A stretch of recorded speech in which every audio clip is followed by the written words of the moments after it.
La plus grande satisfaction sur ce débat de la politique commune des pêches, c'est d'avoir réussi à supprimer ce qui était quand même la structure de la volonté de la Commission, à savoir les quotas individuels transférables, c'est-à-dire la privatisation des droits à pêcher, la privatisation de la ressource en mer, qui aurait inévitablement abouti à une concentration des grosses pêcheries et à la disparition de tous nos petites entreprises artisanales côtières. Donc je crois que ça c'est vraiment très important.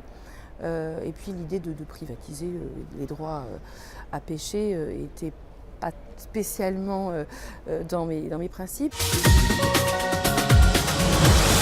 On a aussi réussi à rationaliser en partie le débarquement des rejets et surtout, je dirais, le fait d'avoir l'outil rendement maximum durable, c'est-à-dire l'outil qui permet de renouveler la ressource, de s'assurer, de se garantir que la ressource peut perdurer, se pérennise, c'est quand même une avancée importante. Donc sur la politique commune des pêches, je pense que le bilan est bon.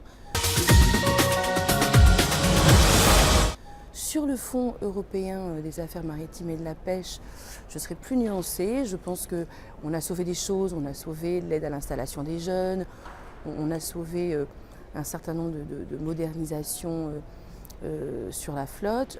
En revanche, on a perdu sur ce qui était pour nous l'essentiel, c'est-à-dire le renouvellement des navires qui, a fortiori avec la réforme de la politique commune des pêches qui, par exemple, oblige au débarquement des rejets, aurait dû aboutir à ce que l'on fasse des bateaux différents, par exemple avec une zone dans le bateau pour stocker les rejets et une zone pour stocker les poissons commercialisables.